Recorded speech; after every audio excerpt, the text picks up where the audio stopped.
delivery. Ito, delivery muna. Hands down, si Attorney Kaufman magaling mag-deliver, no? Glib talker, very smart in terms of delivery.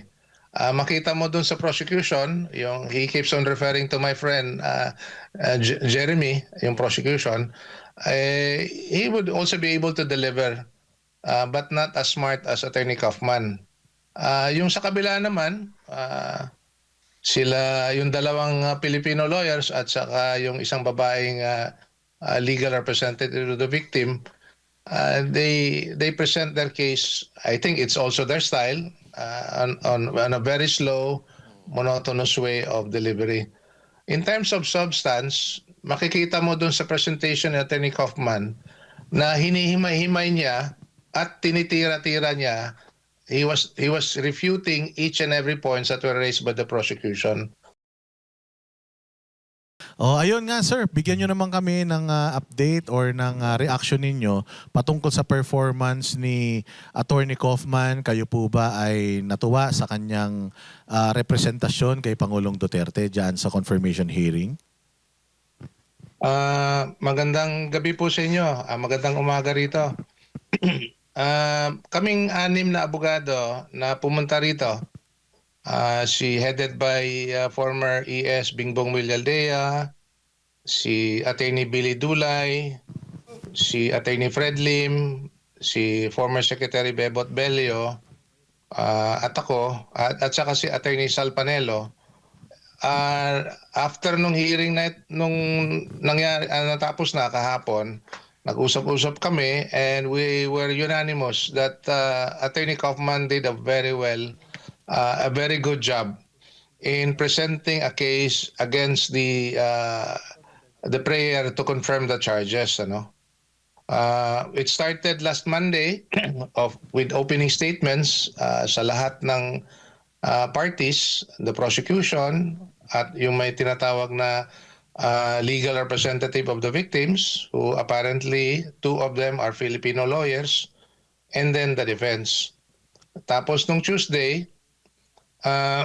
nag-umpisa na yung presentation ng ebidensya at argumento ng prosecution. And then we had a break on Wednesday, and then Thursday, nagsimula yung presentation ng depensa insofar as their argument not to confirm the charges. And then kahapon, Friday, yung closing summation ng lahat ng mga parties. At we're very confident. We have said this in a number of interviews already in the last few days, patungo hanggang kahapon, na if on the merits, insofar as what we have heard from both parties or from all parties, if on the merits, we're very confident that the charges will not be confirmed. Pero alam natin na itong kasong ito, narinig ko nga si Banat, if I'm not mistaken, he said earlier na itong trial na ito, hindi lang po ito judicial, political din ito. So doon tayo, or kami mismo, are having reservation on how this case will be resolved one way or another. Attorney, Master Judea po, no? Yes. Diyan po sa The Hague, nagkaroon po ba kayo ng pagkakataon na makapasok doon sa courtroom or nasa labas lang po kayo habang ginagawa itong confirmation of charges?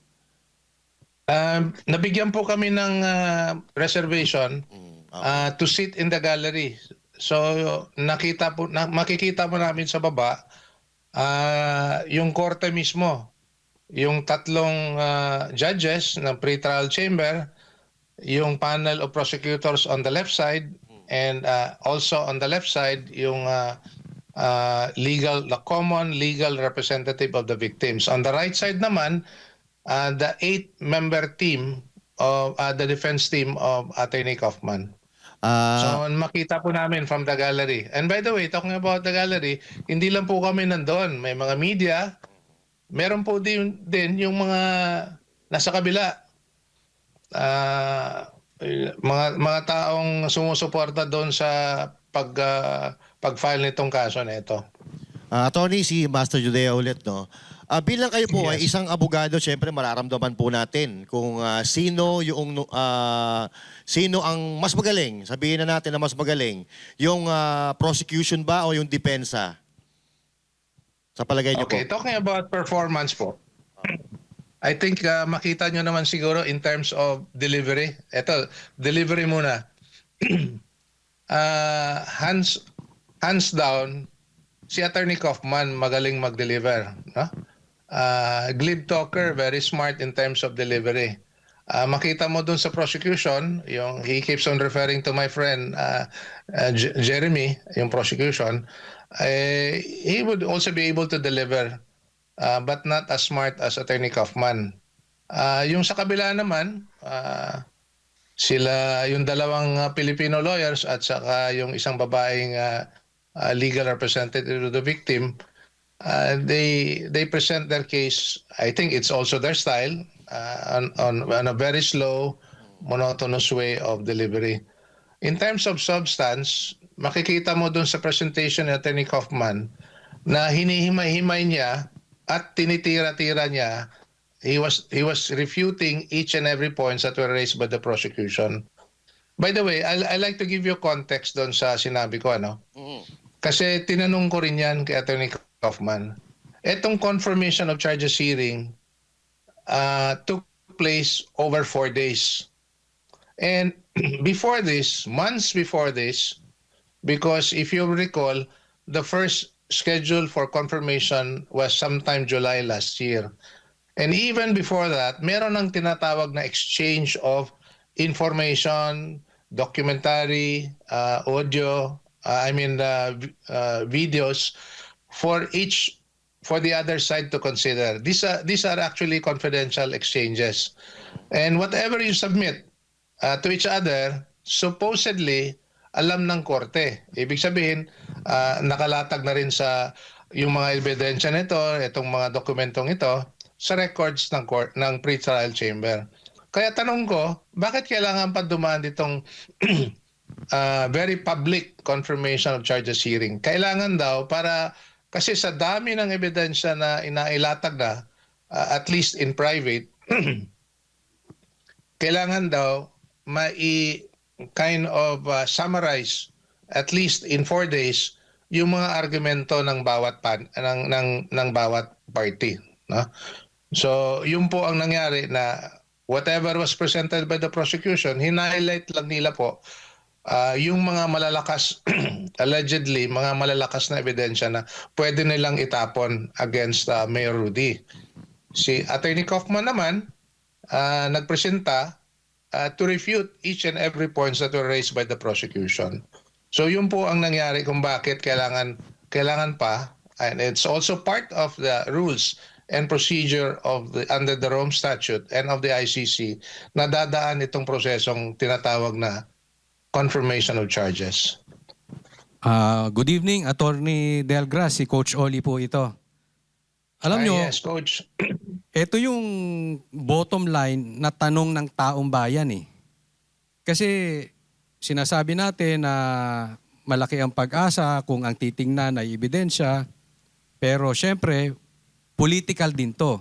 And we all know that. Pero ang inaantay po ng taong bayan, gusto nilang malaman eh, na paano natin i-explain in layman's term na may pag-asa pa ba to? May aasahan ba tayo dito sa ginagawang hearing o talagang wala na, give up na?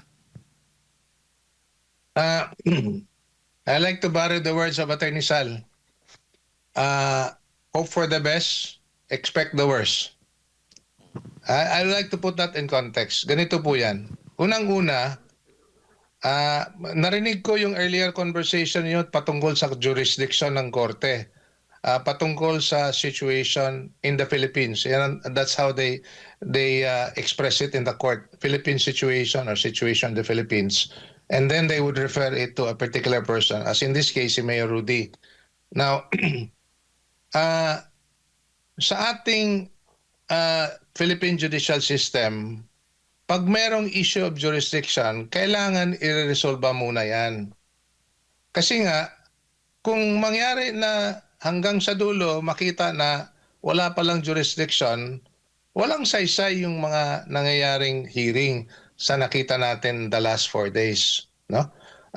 In fact, the issue of jurisdiction is the core issue that Mayor Rudy have raised. Because in the first place, he have always maintained na walang jurisdiction ang ICC. Walang jurisdiction, among other things, because we have withdrawn from the ICC. The investigation that was conducted by the ICC investigators na kung totoo yung sinabi ng mga 18 former AFP personnel were conducted after the withdrawal, which was sometime 23, 22, nag-withdraw tayo 2018, made effective 2019. Ibig sabihin, wala na talagang jurisdiction yung ICC kung totoo yung narration of events ng mga dating sundalo. Now, nevertheless, unique as it may be in the rules of the ICC, they can proceed with, as in this case, the confirmation of charges hearing, kahit na may pending issue on jurisdiction. Kaya that one alone makes us wonder, even among us lawyers, kung bakit this process has to proceed. So, yun po, yung isang bagay na yan na unique to the ICC rules. So attorney, so tuloy po tayo kahit questionable yung jurisdiction. Ngayon, kunwari, bandang dulo, iba ang desisyon ng ICC laban kay PRRD, pero napatunayan din na walang jurisdiction. Pwede bang mabawi yon, yung desisyon na yon, and at the same time, pwede ba silang pasagutin etong mga gumawa ng pag-abuso sa batas ng Pilipino, and at the same time yung ICC, dahil knowing na walang jurisdiction, tumuloy sila? As I mentioned earlier, it's quite unique na tumuloy kahit na hindi pa na iklaro, finally resolved the issue of jurisdiction. And by the way, I have made mention earlier na pati si Mayor Rudy have not accepted these proceedings. In fact, he have said that this is a sham proceeding insofar as he is concerned. Because hindi niya inaatrasan ito Kung merong kaso patungkol sa anumang ginawa niya nung mayor siya at nung presidente, he assumes full legal responsibility. That said, he also said na it will have to be a Filipino court tried by a Filipino judge kung anumang kaso na ilalatag. So, nung kahapon nga, pagkatapos nasabi ko na I was asked yesterday afternoon when everything was finished, anong masasabi ko sa nakakahiya, no? Nakakahiya na dalawa, on two aspect, na a foreign court has to hear this case and it's viewed all over the world in that sense, no? At pangalawa, on that note, nakakahiya din, I'm a lawyer, I'm practicing in the Philippines, and yet it should be tried there because we need to affirm the integrity of the Philippine judicial system na doon natin sa Pilipinas ililitis ito. For them, for those people who brought this case before the ICC, it shows that they don't have confidence on the judicial system in the Philippines. Yun ang problema natin dito. Palakasin natin yung institusyon para mapalakas natin yung bansa, no? If you have a problem, judicial, social, political, let's address it among ourselves as Filipinos and strengthen the Philippine the democratic institution to address this problem.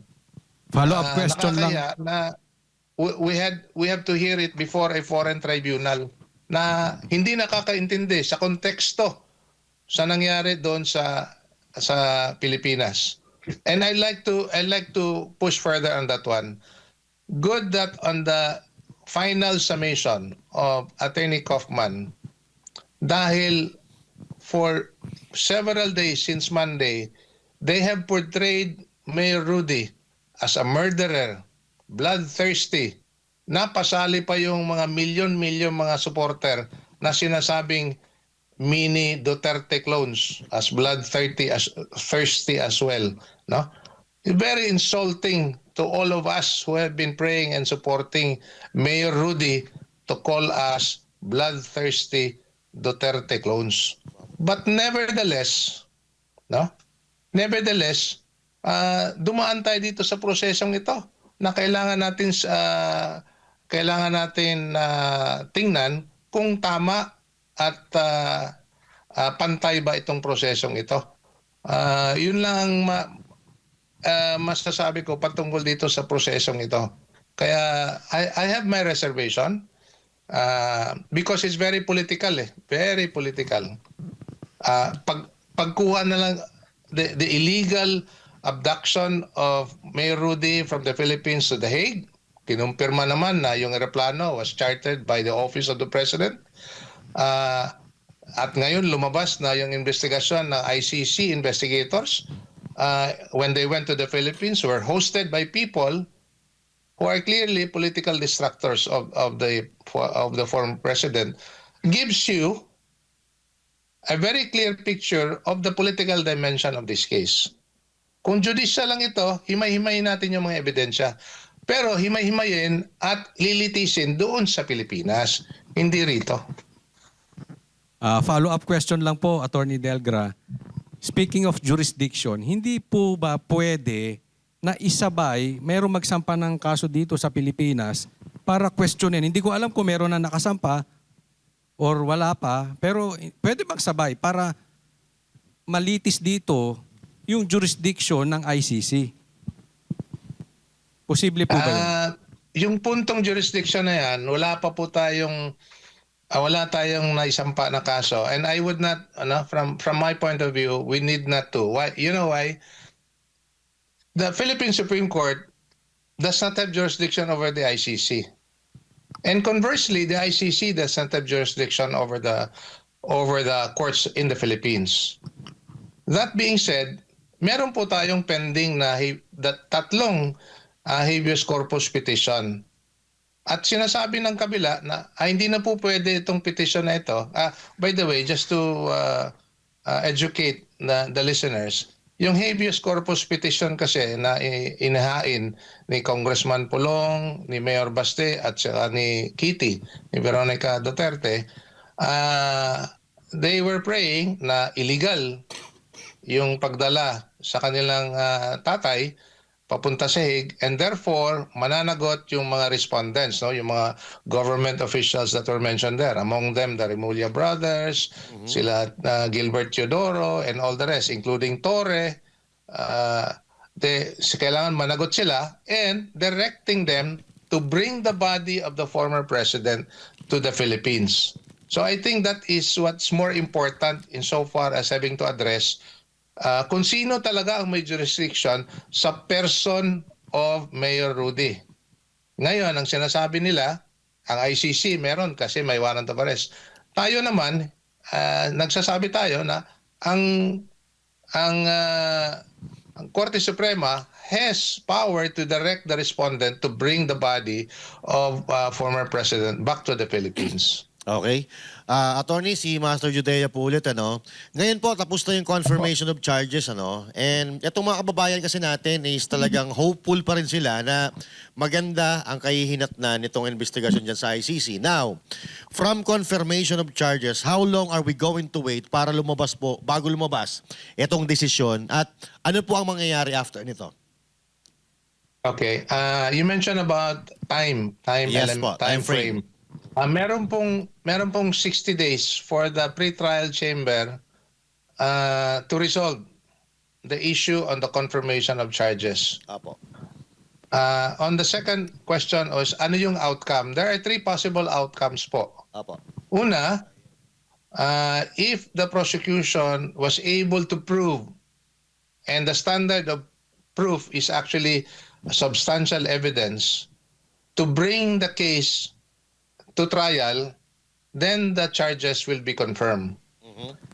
Kung hindi naman sapat yung ebidensya na pinakita during the confirmation of charges hearing, then the charges will be denied and the case will be dismissed and Mayor Rudy will be released from detention and brought home to the Philippines. That would be the consequence. The third outcome is kung makita ng judges na hindi sapat to confirm but may direct the prosecution on two things.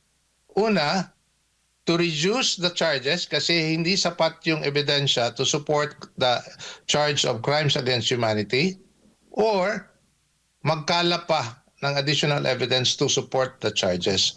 So basically, out of these three options, ang what we would have to expect is the only option that we would be expecting is the dismissal of the charges. Kasi yung dalawa, yung kung ma-confirm yung charges po, ang mangyari nito, trial will proceed and he will remain in detention.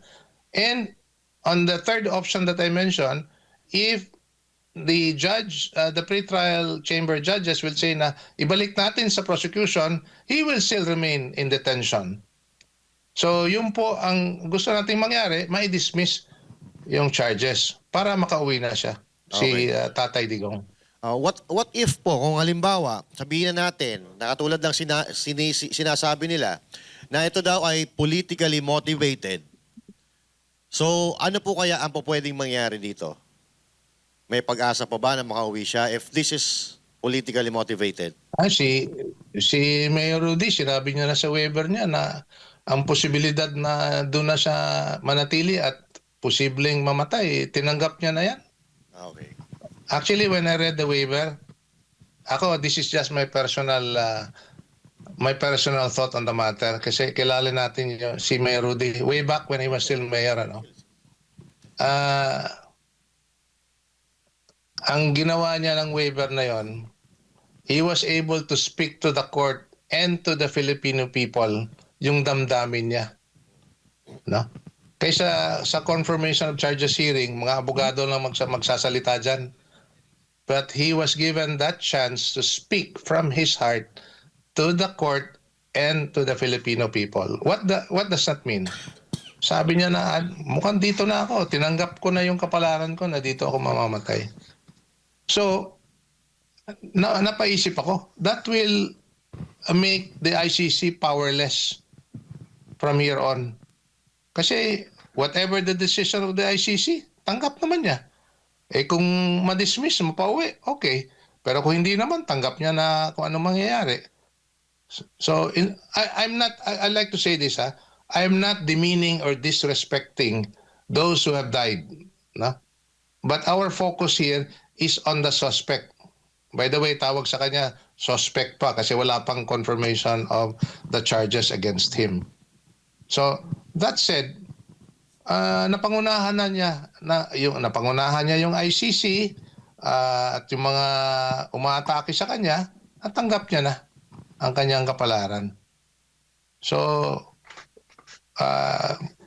pero tuloy pa rin tayo sa paghahanap ng hustisya, sa paghahanap ng at patuloy yung pagdadasal at suporta kasi nakakarating sa kanya. Nakakarating talaga sa kanya 'yan. At that will give him more motivation and the will to live and to continue living despite his being frail, old, sickly. By the way, malamig ang lugar dito. Yan ang isang bagay na ayaw niya. Ayaw niya sa malamig na lugar. Pero nevertheless, have gone through this for almost 1 year now. So hopefully he will continue to fight his own fight because we are there behind him. And he knows that. Attorney, si Banat Bay po. What can you say to those people na nagsasabi na Attorney Kaufman is just using emotional argument doon sa kanyang closing remarks and mga pointers niya po? Okay, I like to be fair on that one. Para klaruhin ko lang itong sasabihin ko. When the prosecution, especially yung dalawang Filipino lawyers, were saying that Mayor Rudy was a murderer, and they even went, as I've said earlier, bloodthirsty, Mini Duterte clones, which I really felt very insulted, and I'm sure a lot of you were. they were also saying that children were murdered across the country.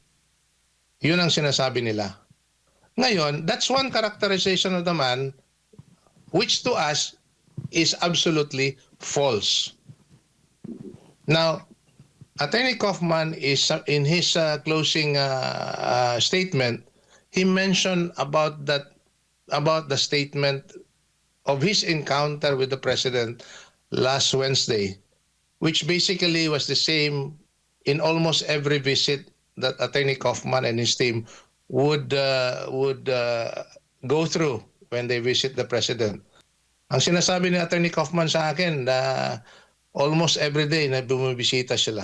Kaya either to discuss the case or simply to keep him company. Ganun po yung kailangan natin gawin, yung ginagawa nila.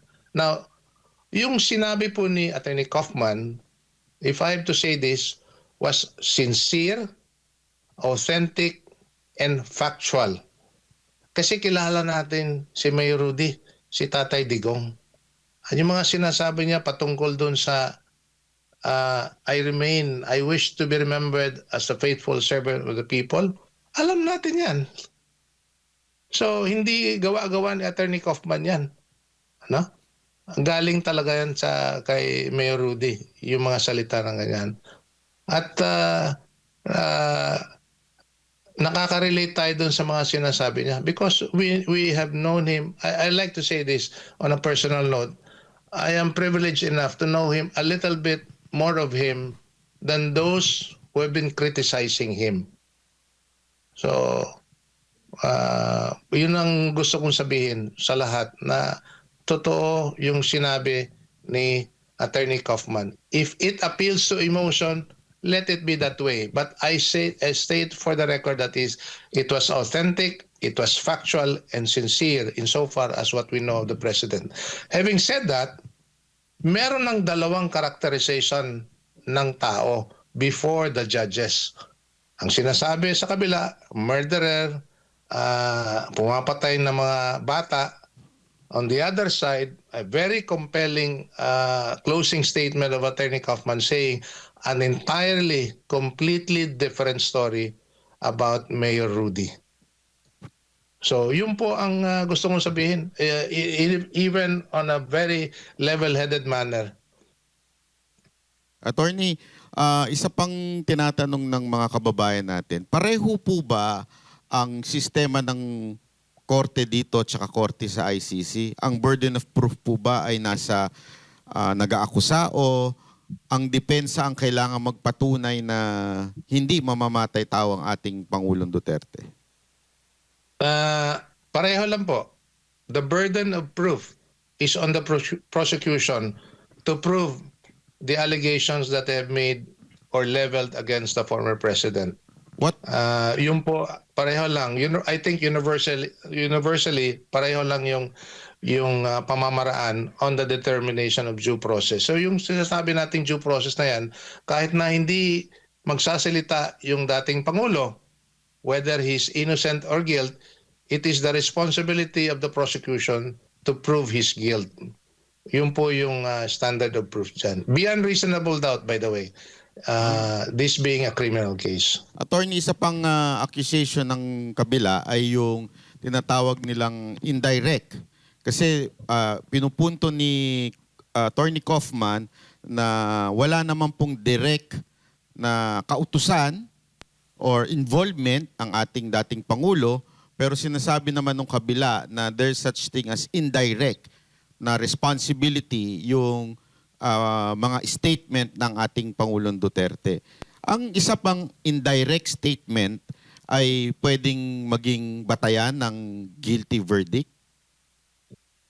Dun sa tanong mo po, wala. Hindi po batayan yan to convict. But I would like to go further on that particular context. Kasi naging indirect perpetrator siya dahil hindi, according to the prosecution, hindi siya ang pumatay. He did not pull the trigger. But somebody did because inutusan siya. So basically, yan yung argumento na yan. But I'd like to state this for the record, especially yung relevant period when he was president. On the issue of the anti-drug policy of government, very clear yung policy na yan. And it's open source po yan. The Philippine Anti-Drug Strategy. Yung mga lahat ng mga executive orders as regards how to address illegal drugs, it's all out in the open. And why I'm saying this, it is at the level of policy. And the President having set the policy, ang sa baba, yung PIDEA, yung Department of Justice, yung PNP, will now implement that policy. So malayong-malayo, very detached, yung sinabi ng Presidente by way of declaration of this policy against illegal drugs, punta dun sa baba on how to implement. Ang sinasabi niya na sa SONA, you have my full support kung gagawin mo yung trabaho mo. Siyempre, in accordance with the policy that he has set. But if you're going to violate, you will have hell because I will go after you. And a prime example of that, yung mga police involved sa Kian de los Santos case. 2 days after nangyari yung Kian, the parents had an audience with the President. And the President promised them, committed to them, that justice will be given to the family. And yung kaba nila na baka may hahabol sa kanila or what, sabi ng Presidente, I will protect you. At nagawa naman din, na-convict yung mga pulis. And yung pulis, umakyat sa Korte Suprema, yung Korte Suprema, in-affirm yung decision ng RTC. What I'm saying, una, na sinunod ni Mayor Rudy yung commitment niya sa pamilya that justice will prevail. Pangalawa, that he is not for rogue cops, no? Kaya talagang kung may ginawa kang masama, hahabulin ka talaga niya. Okay? Pangatlo, and this is very important, it shows that we have a functioning judicial system in the Philippines. Yun ang gusto nating klaruhin dyan. Attorney, isa pang ano dito, 'di ba, yung binabanggit ni Attorney Kaufman na wala namang indirect, puro witness lang na tinuturo daw di umano, na tinawagan sila, kinausap sila. Ito po ba yung magfo-fall din do sa testis unos, testis nullos, na kung saan one witness is no witness? Papasok po ba dito yun? One witness is no witness if that particular witness cannot have a direct testimony pointing to Mayor Rudy as the one who did the crime or who committed the crime. Kaya lahat nito, from day one until yesterday, lahat nito are all circumstantial evidence. At when you talk about circumstantial evidence, wala pa pong tao, wala pa pong akusado na ma-convict on the basis of the testimony of one witness. Kailangan po may corroboration ng other witnesses. No? Yung tao napatay using a gun, no? Binaril. So one guy will testify na he saw the guy carrying a gun. The other guy will say, hindi niya nakita, the other guy hindi niya nakita pero narinig niya na may tunog na baril. The third guy will say na nakita niya may tao na natumba at may gunshot wound. So all this set or series of evidence will have to corroborate each other. And may binanggit pa nga pala si Attorney Kaufman as regards that. Sinasabi ng isang witness, binaril. Pero pagdating sa forensic, sinaksak. Mapakamo tayo sa ulo niyan. So Yun ang ibig sabihin sa corroboration. Because this is based, all of this, given the fact that he is an indirect perpetrator, has to be proven by circumstantial evidence. So attorney, dahil sa mga nakikita ninyong ebidensya na mga presentation ni Attorney Kaufman, do you believe na may pag-asa na mapalaya si Pangulong Duterte, o nakikita ninyo na ICC is a political body na talagang ang purpose lang makulong si PRRD? Okay, on the first part of your question, I have said this again, and we have said this again in the Philippine team, the Philippine team of lawyers who came here. We are one in saying that if it is based on the merits, we're very confident that the charges will be denied. Yun po. On the second question, alam mo na anong sagot doon. Kasi kung if the trial will be isolated from any political pressure, we're very confident. Pero kung ibang bagay ang papasok sa kaso, ay ibang usapan na rin yan. Attorney, what about the 18 ex-marine na nagsabi na tinutulungan nila yung ICC? Would this have an effect? Good that you mentioned that. I will say something about that. Okay po. May Not effect so po ba much ito about what, sa... Ayun, attorney, may I'm effect sorry. po ba ito sa trial? Yung ginawa di umano daw na pag-asikaso ng ilang government official dito sa ICC? I like to put that in context. And also, I'd like to say something about some information I got here. May epekto yan sa kaso, to directly answer your question. And I hope may epekto kasi kailangan maipasok yan sa kaso. I'm sorry, the records of the case.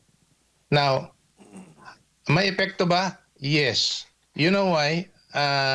2 days after lumabas itong mga allegation regarding the ICC prosecutors being hosted by some groups of Filipinos when they went to the Philippines for several days and in several occasions,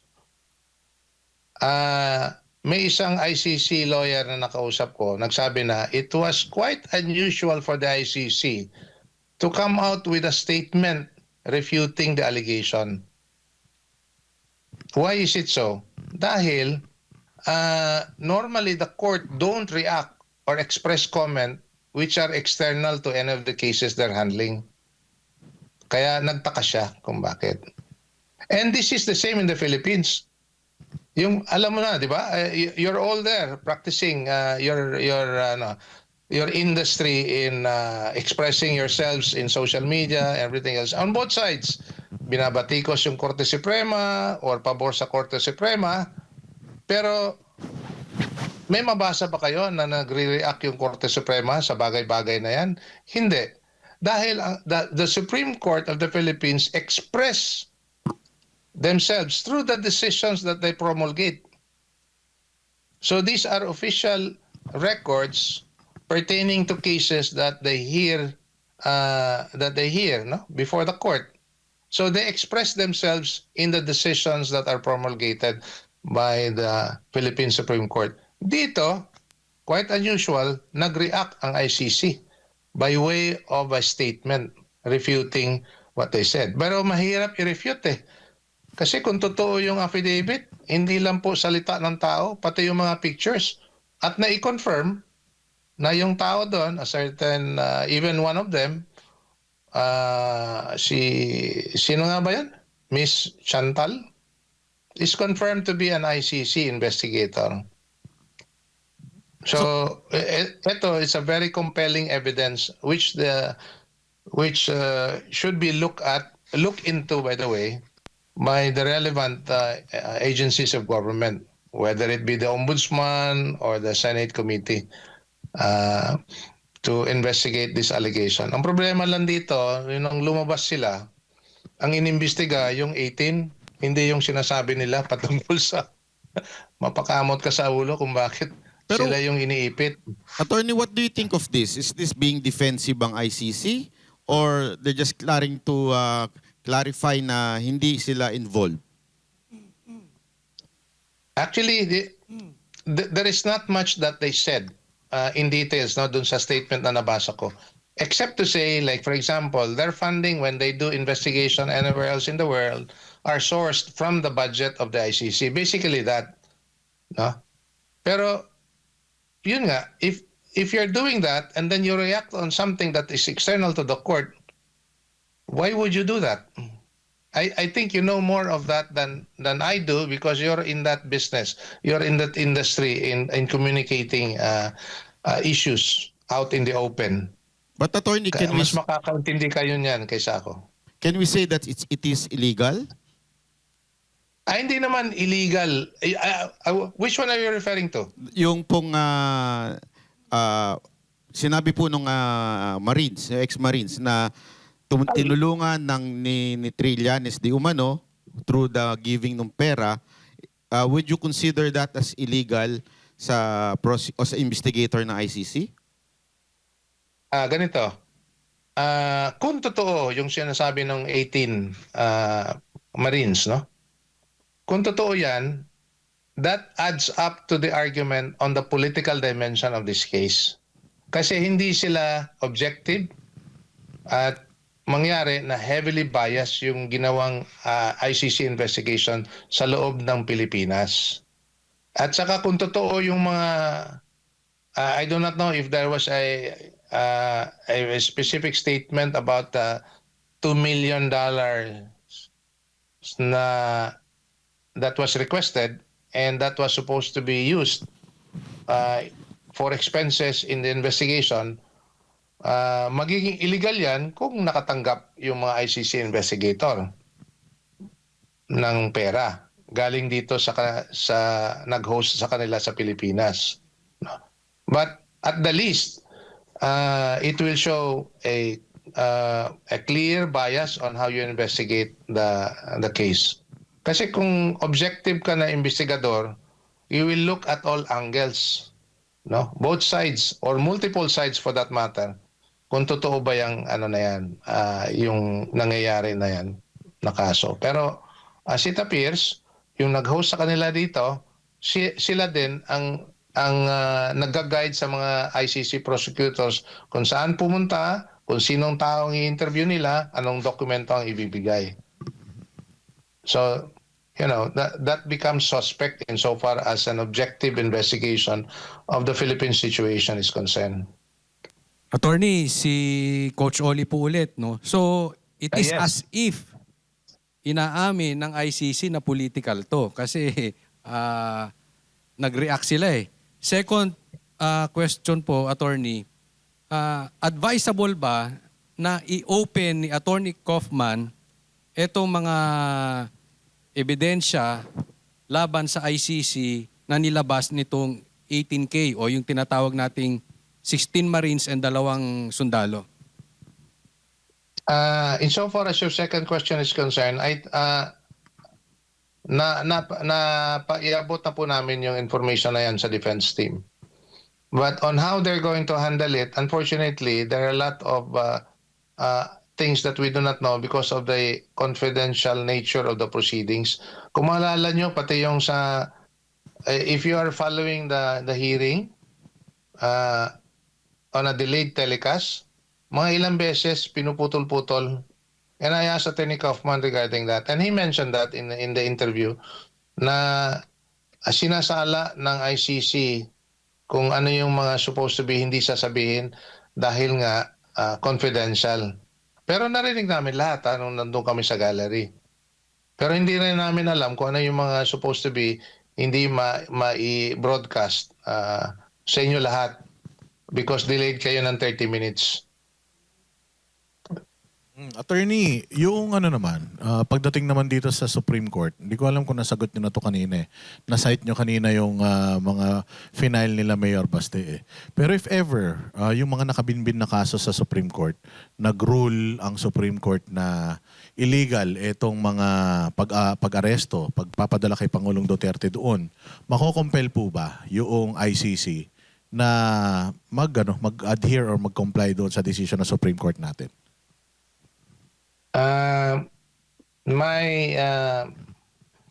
My lawyer's opinion is that, legally speaking, as I've said earlier, the Philippine Supreme Court does not have jurisdiction over the ICC. They will not be able to compel the ICC to release. By the way, the habeas corpus petition were addressed to the relevant government officials who were made respondents to the case. That said, if the petitions would be granted, it's now the burden of the Philippine government, Philippine government through these officials, na ibalik Mayor Rudy dito sa Pilipinas. Sa ibang jurisdiction, nangyari na nga daw yan. Patungkol dito sa Amerika na may isang tao na mistakenly deported to another country. I think that was Honduras. And a case was filed in the Supreme Court and the petition was granted. So the U.S. government made arrangement to bring the American citizen back to the States. So basically, yan yung arrangement na yan. And on the part of the ICC, if ever there is such a decision in favor of the former president in relation to the habeas corpus petition, that would be very, very persuasive argument that Attorney Kaufman can use for an early release of the president. Attorney, meron ba kayong meron ba kayong listahan? Or nakita niyo po ba yung listahan ng mga redacted doon na mga pangalan? Kasi merong mga redacted na mga pangalan na hindi pwedeng mabanggit dahil baka daw ma-compromise yung security. Wala whatever. kami. Kung ano yung what was made public are the same copies that we have. Hindi po Si nagbigay. Attorney Kaufman was very strict on the confidentiality rule of the court. Kung may tatanungin kami, if it falls under the confidential nature of such communication or piece of evidence, he would not disclose. Pero meron po So, kayong idea? hindi po- May idea kayo sino-sino itong mga ito? Lumalabas naman yung mga taong nire-refer ni Attorney Kaufman at ng prosecution. Makikita naman din natin yan before the case was brought to The Hague, no? Two people have been interviewed a number of times in the past, no?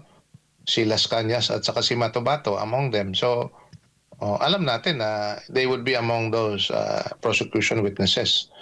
Kung ano yung sinabi nila, at least insofar as the records is concerned, that I would not know kasi that's not disclosed.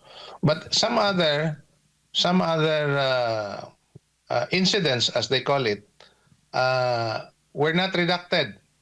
And I like to cite one, the one that happened in Osamis City against the Parawinog. Maganda yung argumento ng depensa. Sinasabi na hindi ito premeditated at saka labag sa batas. Kasi yung pagpasok ng pulis doon sa bahay ng mga Paruhinog was on the basis of a judicially issued search warrant. So valid yung pagpasok nila. Pangalawa, yung pagpasok nila, there was an encounter. Ibig sabihin, ang tawag nito, there was an armed encounter and for which the police has to respond as well in order to deter the risk, in order to deter the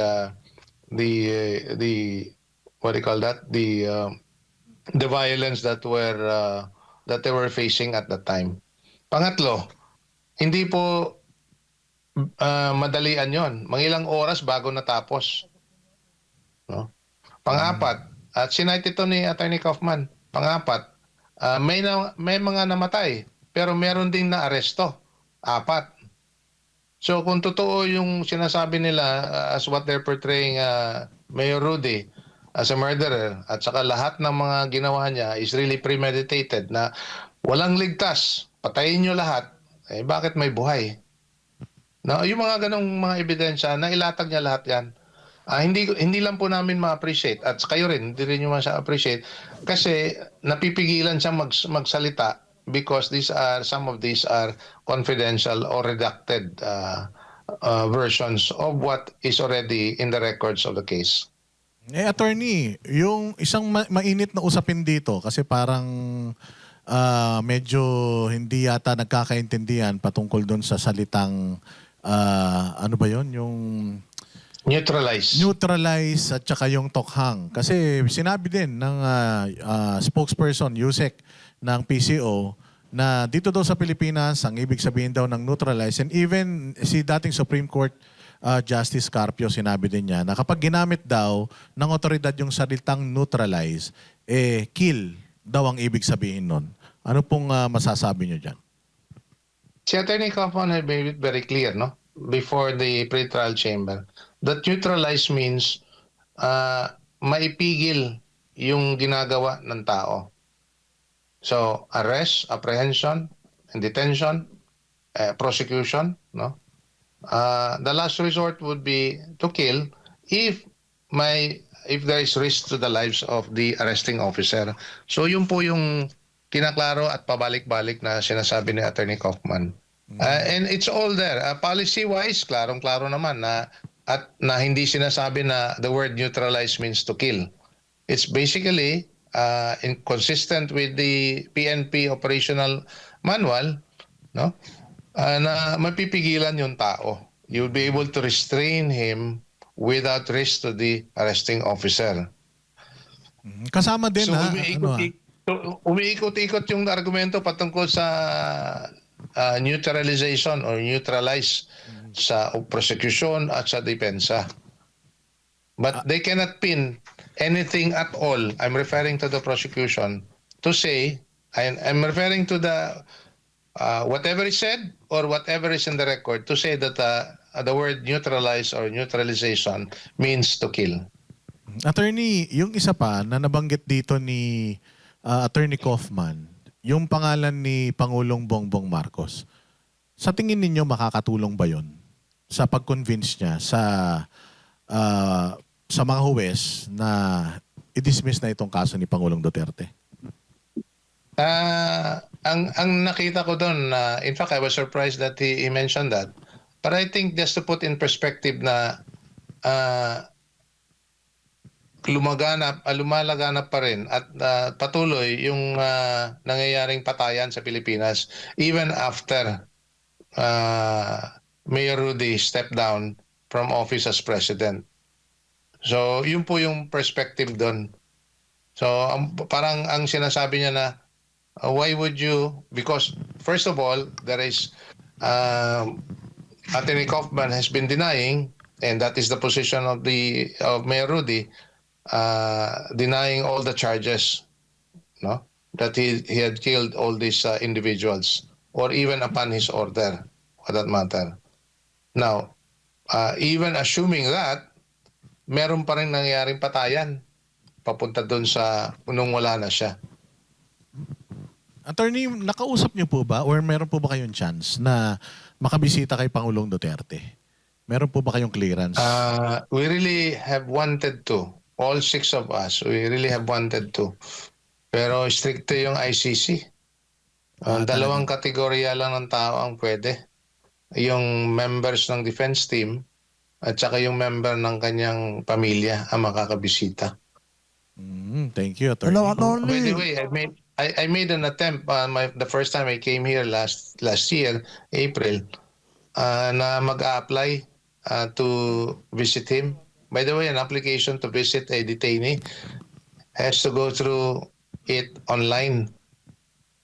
So I filled out siguro mga 6-page application form to visit.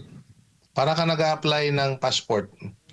Tinatanong ka yung passport number mo, anong pangalan mo, address, at saka questions like, have you ever been charged or convicted of any crime, blah, blah, blah. So yun po mga tinatanong. Aside from sino ka, ano yung relation mo sa detainee, anong purpose mo na pupunta ka rito, yung mga ganon. And I went through that process before I left the Philippines. And then I came here, wala pa rin sagot.